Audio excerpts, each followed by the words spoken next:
আপনারা দেখেছেন 2024 সালে ছাত্র জনতার যে আন্দোলন, সেই ছাত্র জনতার আন্দোলনের ফলশ্রুতিতে বাংলাদেশ থেকে সর্বশেষ যে ফ্যাসিবাদ তারা উৎখাত হয়েছে এবং আমরা আজকে ভবিষ্যতে একটি গণতান্ত্রিক রাষ্ট্র ব্যবস্থার জন্য আমরা কাজ করে যাচ্ছি। এই কথাগুলো বলছি আমি এই কারণে, বিশেষ করে আজকে যারা মেধাবী ছাত্র, যারা আজকে এই কক্ষে এসেছেন, যাদের পুরস্কৃত করা হবে, দেখুন 24-এর আন্দোলন কিন্তু শুরু হয়েছিল মেধার আন্দোলন। বৈষম্য বিরোধী আন্দোলনের মূল কথা কি ছিল? ছাত্রছাত্রীরা কষ্ট করে লেখাপড়া করছে, দেশ সেবার জন্য প্রস্তুত হচ্ছে। যখন দেশ সেবার বিভিন্ন ক্ষেত্রে তারা পাশ করার পরে চাকরি অথবা অন্যান্য কাজে কর্মে যখন তারা নিয়োজিত হবে, তখন দেখা যাচ্ছিল মেধাবী ছাত্ররা সেখানে স্থান পায় না। একটা বিশিষ্ট রাজনৈতিক চিন্তাধারায় যারা একমত হয়েছে, তাদেরকে মেধার বিবেচনায় নয়, তাদের রাজনৈতিক বশ্যতার বিবেচনায় চাকরি বাকরি বা যে কোনো সুযোগ সুবিধা সবকিছু দেওয়া হচ্ছে। কাজে সেই মেধা সত্যের তার বিরুদ্ধে প্রতিবাদ করেই কিন্তু প্রথম 24 জুলাই অগাস্টের সেই প্রতিবাদ আন্দোলন শুরু হয়েছে। এবং আজকে এই যে আপনারা এখানে এসেছেন মেধার সত্য আপনাদের তার স্বীকৃতি নিতে, এবং যারা আপনাদের এই সভার আয়োজন করেছেন, তারা কিন্তু সেই বাংলাদেশের মানুষের যে চিরন্তন যে আন্দোলন, শ্রেষ্ঠত্বের আন্দোলন, মেধার আন্দোলন, গণতন্ত্রের আন্দোলন, যুক্তিবাদের যে আন্দোলন, সেই আন্দোলনে আপনারা শরীক হয়ে আজকে এই কক্ষে এসেছেন। আমি আপনাদের অভিনন্দন জানাই। এখানে দীর্ঘ বক্তব্য দেওয়ার সুযোগ নেই। আপনারা কিছুক্ষণ পরে সাংস্কৃতিক অনুষ্ঠানে যাবেন।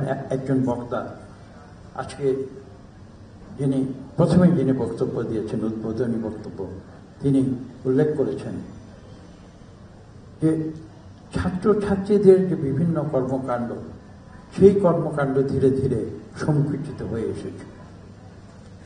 লেখাপড়ার পাশাপাশি একটা কথা আছে, আপনারা যারা স্কুলে লেখাপড়া করেন, কলেজে লেখাপড়া করেন, একটা কথা আছে কারিকুলাম, অর্থাৎ পাঠ্যক্রম।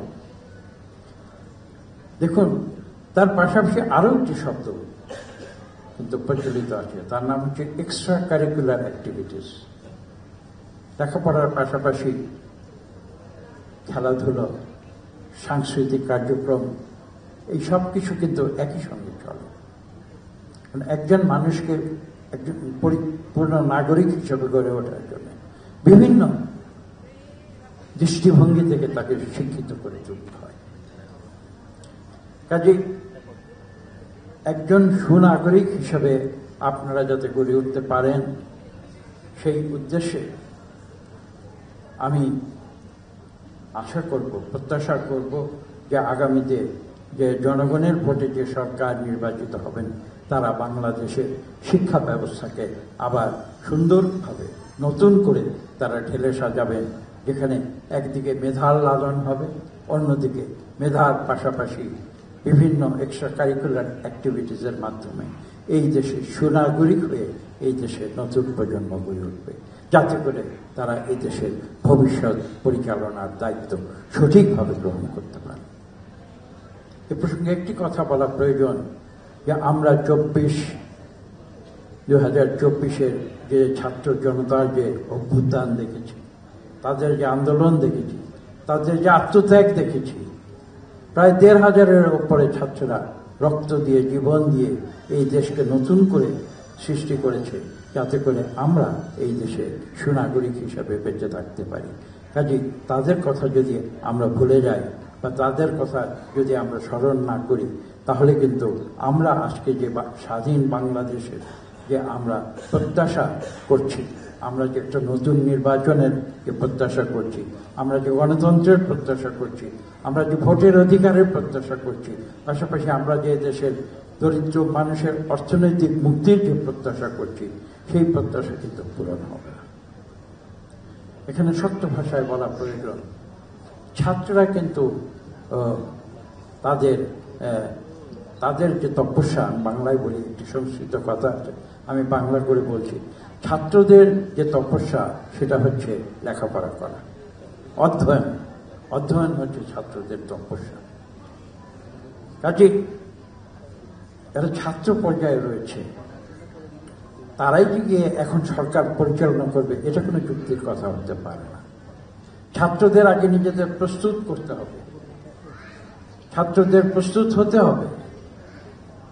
এই দেশ পরিচালনার দায়িত্ব তো ছাত্রদের উপরেই পড়তে হবে, এত অধৈর্য হবার কিন্তু কিছু নেই। কিন্তু যদি তারা সঠিক প্রস্তুতি ব্যতি রেখে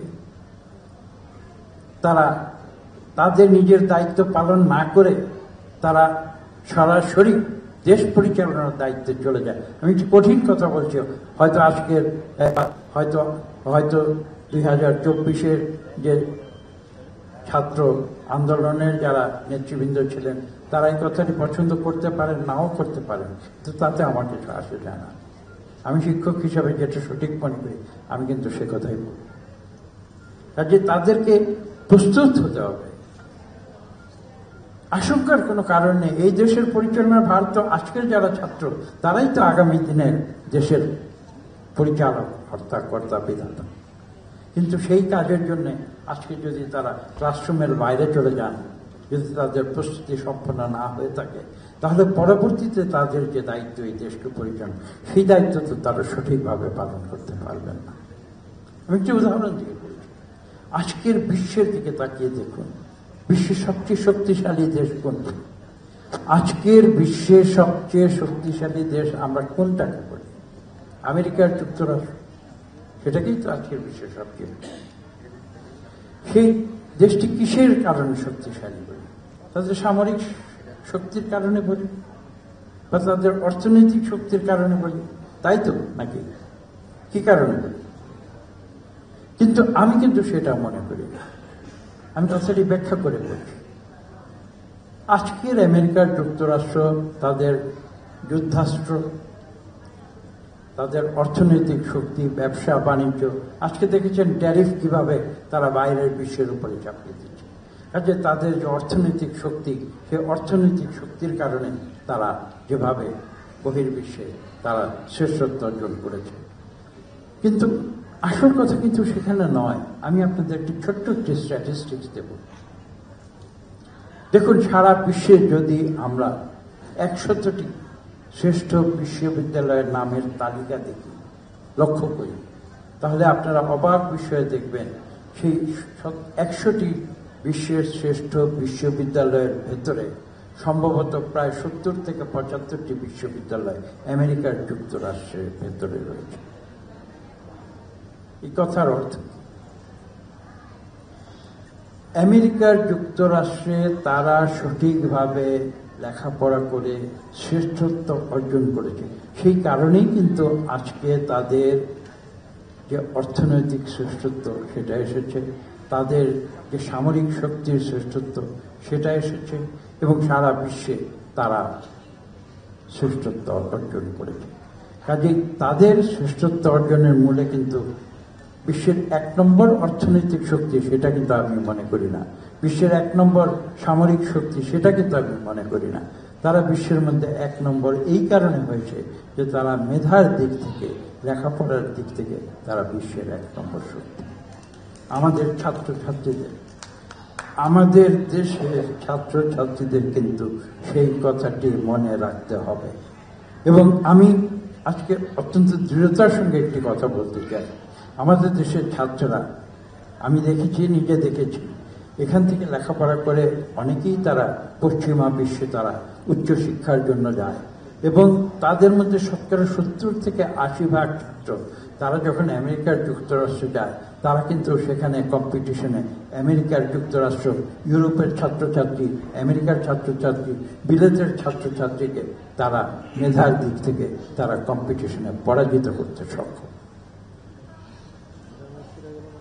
কাজে এই যোগ্যতা যেটা আমাদের দেশের মেধাবী ছাত্রছাত্রীদের রয়েছে, এই যোগ্যতা নিয়ে কিন্তু আমাদের সচেতন থাকতে হবে, যাতে করে আমরা সঠিকভাবে আমাদের লেখাপড়া করে আজকে যারা ছাত্রছাত্রী যারা এখানে রয়েছেন তাদের বিশেষ করে বলছি যে এই কনফিডেন্স কিন্তু আমাদের রাখতে হবে।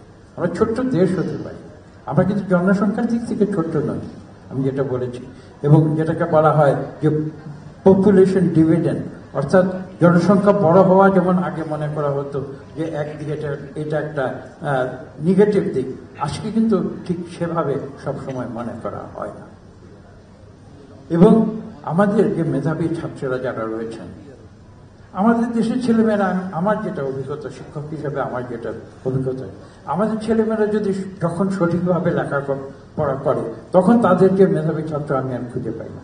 যখন তারা লেখাপড়া না করে তারা ভিন্ন পথে চলে যায় তখন আমি লক্ষ্য করি যে আমরা পিছনে পড়ে যাচ্ছি।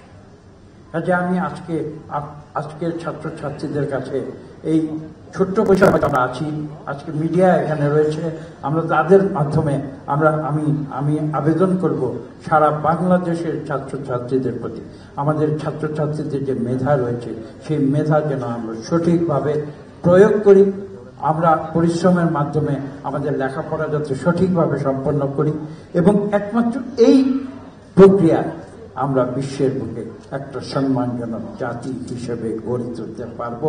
আমি আপনাদের সেই আশীর্বাদ করছি। ধন্যবাদ।